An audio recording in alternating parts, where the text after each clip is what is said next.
सभी विद्यार्थियों का आज की हमारी कक्षा में स्वागत है। और आज का मैं विषय लेके आई हूँ कक्षा 10 बोर्ड परीक्षा के लिए क्षितिज भाग 2 आधारित महत्वपूर्ण गद्यांश अंशों और संदर्भ प्रसंग जो व्याख्या से संबंधित परीक्षा में प्रश्न पूछे जाते हैं उसको किस तरीके से हल किया जाता है और कौन कौन से गद्यांश जो हैं महत्वपूर्ण भूमिका में रहेंगे, जो परीक्षा की दृष्टि से महत्वपूर्ण हैं, उन्हें हम समझेंगे। तो देखो बेटा, सबसे पहला हमारा जो गद्य खंड का पाठ है वो है नेताजी का चश्मा। नेताजी के चश्मे में से 2 व्याख्याएं बहुत ही महत्वपूर्ण हैं। तो इस तरीके से आप देख पा रहे होंगे कि पहली व्याख्या है कि बार बार सोचते क्या होगा उस कौम का जो अपने देश की खातिर घर गृहस्थी, जवानी, जिंदगी सब कुछ होम देने वालों पर भी हंसती है और अपने लिए बिकने के मौके ढूंढती है। दुखी हो गए। 15 दिन बाद फिर उसी कस्बे से गुजरे। कस्बे में घुसने से पहले ही ख्याल आया कि कस्बे की हृदय स्थली में सुभाष की प्रतिमा अवश्य ही प्रतिष्ठापित होगी, लेकिन सुभाष की आंखों पर चश्मा नहीं होगा। अब देखो बेटा, इसमें संदर्भ में क्या आएगा। तो संदर्भ का मतलब है ये कहाँ से जुड़ा हुआ है, कहाँ से लिया गया है। तो इसके बारे में हम लिखेंगे। हर पाठ का एक संदर्भ रहता है। संदर्भ व्याख्याओं का अलग अलग नहीं होता है, एक पाठ का एक संदर्भ होता है। तो इसमें हम लिखेंगे, अब ये चूंकि हमारा गद्यांश है, यानी जो पद्य होते हैं, कविताएं होती हैं, उसे तो पद्यांश बोलते हैं। और चूंकि ये हमारा गद्य शैली में लिखा हुआ है तो ये हो गया गद्यांश। तो क्या लिखेंगे, प्रस्तुत गद्यांश हमारी पाठ्यपुस्तक क्षितिज में संकलित पाठ नेताजी का चश्मा से लिया गया है। इसके लेखक स्वयं प्रकाश जी हैं। संदर्भ में 2 बातें मुख्य रूप से बताई जाती हैं। वो कौन कौन सी होती हैं कि पाठ का नाम और लेखक। परीक्षा में आपको बताना है कि इसमें प्रसंग संदर्भ में कि ये किस पाठ से लिया गया है और इसके लेखक कौन हैं। तो देखो, जब हम इसके बाद इसे पढ़ लेते हैं तो उसके बाद हमारे मन में जो विचार आते हैं उसी को हम क्या करते हैं, व्याख्या में लिख देते हैं। इसको हमने पढ़ लिया और फिर उसको हम अपने शब्दों में लिख दो, जितना भी आपको आ रहा है। तो ठीक है, तो अब मैं इसको आपको बताती हूँ कि इसमें प्रसंग में आपको क्या क्या लिखना है। तो जैसे ही कैप्टन का मरने का समाचार हवलदार साहब को मिला तो वो क्या हो गए, दुखी हो गए, परेशान हो गए कि अब नेताजी की मूर्ति पर चश्मा कौन लगाएगा। ठीक है, तो ये कह रहे हैं ना, तो इसमें ये बात वही है कि वो चिंता में है कि कैप्टन तो मर गया, अब उसकी मूर्ति पर चश्मा कौन लगाएगा। तो ये हो गया प्रसंग, यानी कि हमने एक तरह से इसका विषय लिख दिया कि इसमें ये बात पे जोर दिया गया। व्याख्या आप कैसे करेंगे। व्याख्या की कोई एक तरीका निश्चित नहीं होता कि आप इसी तरीके से लिखेंगे। तो व्याख्या में आप क्या करते हैं कि आप पूरा पढ़ लिया, आपने पूरी व्याख्या पढ़ ली। पढ़ने के बाद, गद्यांश पढ़ने के बाद आप क्या करेंगे, अपने शब्दों में उसे लिख देंगे, जितना भी आपको लिखना आ रहा हो। ठीक है बेटा, इसी तरह से आप लिख देंगे। और एक क्या करते हैं, एक विशेष करके भी आप क्या डाल सकते हैं, हेडिंग डाल सकते हैं। संदर्भ प्रसंग व्याख्या तो ठीक है, लेकिन अगर आप विशेष करके भी एक टॉपिक यहाँ पर डाल देते हैं तो उसमें क्या, इसमें किस तरीके की भाषा है, किस तरीके के शब्दों का प्रयोग किया गया है, वो सब आपको इसमें बता सकते हैं कि किस शैली में ये लिखा गया है। ठीक है, तो अगली इम्पोर्टेंट है, इसी में मूर्ति संगमरमर की थी। क्योंकि वीडियो लंबा ना हो जाए इसीलिए मैं आपको महत्वपूर्ण बता रही हूँ।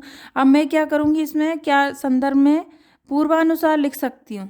क्यों, क्योंकि मैंने आपको बता दिया कि ये भी इसी पार्ट से, ये भी इसी पार्ट से, लेकिन परीक्षा में कोई भी बच्चा पूर्वानुसार लिखकर नहीं आएगा। पूर्वानुसार तो इसलिए होता है कि मैं इसको दोबारा लिखने से बच रही हूँ क्योंकि ये एक ही पार्ट से लिया गया है। लेकिन चूँकि हमें परीक्षाओं में लिखना है तो पूर्वानुसार न लिखकर हम बताएंगे कि हमारे इस जो गद्यांश है इसका पाठ का नाम नेताजी का चश्मा है और इसके लेखक स्वयं प्रकाश जी हैं। तो ये हमें लिखना है।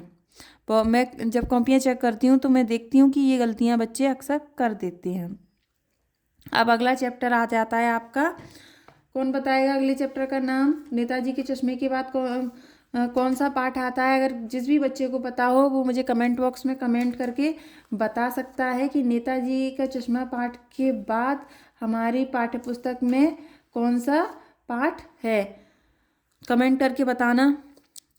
और सभी बच्चे चैनल को जो भी देख रहे हैं लाइक कर लेंगे और ज़्यादा से ज़्यादा सब्सक्राइब कराने की कोशिश करेंगे, ठीक है।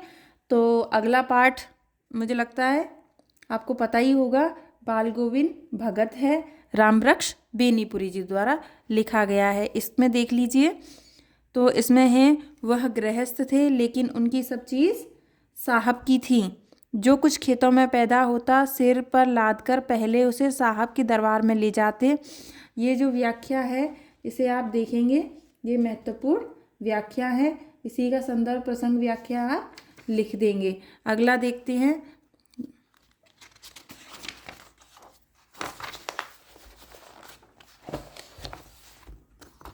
इसी से लिया गया है, बाल गोविंद भगत की संगीत साधना का चरम उत्कर्ष। और बाल गोविंद भगत मझोले कद के गोरे चिट्टे आदमी थे। इसमें से आपको 3 व्याख्याएं महत्वपूर्ण बताई हैं, आप तीनों को देखेंगे।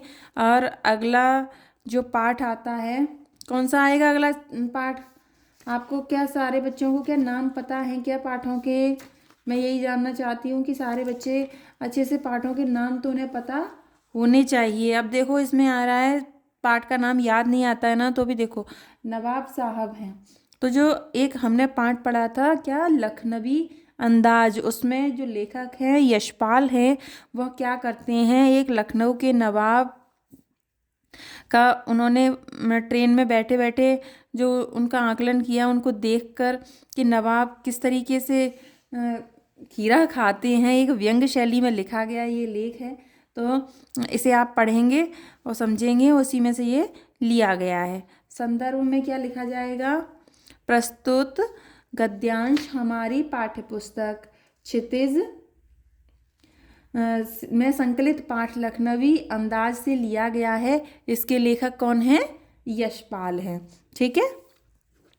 तो ये वाला आप देखो पढ़ लेना, क्योंकि वीडियो लंबा हो जाता है, इस वजह से मैं आपको पूरा नहीं करा रही हूँ, महत्वपूर्ण करा रही हूँ। इसमें कुछ भी नहीं होता, केवल संदर्भ में पाठ का नाम लिखना होता है, लेखक का नाम लिख रहा होता है, और प्रसंग व्याख्या जो भी उसका आपको समझ में आए आप लिखेंगे। आप देखो इसमें से भी हमने 3 व्याख्याएं देखी। गाड़ी छूट रही थी, सेकंड क्लास के डिब्बे को खाली समझकर हम गौर कर रहे थे खीरा इस्तेमाल करने के इस तरीके को, ठीक है। अब इसके बाद आता है अगला पाठ, जो मन्नू भंडारी जी हैं, मध्य प्रदेश की हैं, लेखिका हैं। तो उन्होंने हमारे पाठ्यपुस्तक में एक कहानी संकलित की गई है उनकी। एक कहानी यह भी जो कि मन्नू भंडारी द्वारा लिखी गई है, उसमें से लिया गया है, पिता के ठीक विपरीत थी हमारी बेपढ़ लिखी माँ। तो इस व्याख्या को आप देखेंगे तो संदर्भ यही रहेगा। और देखो अगला इसमें क्या है,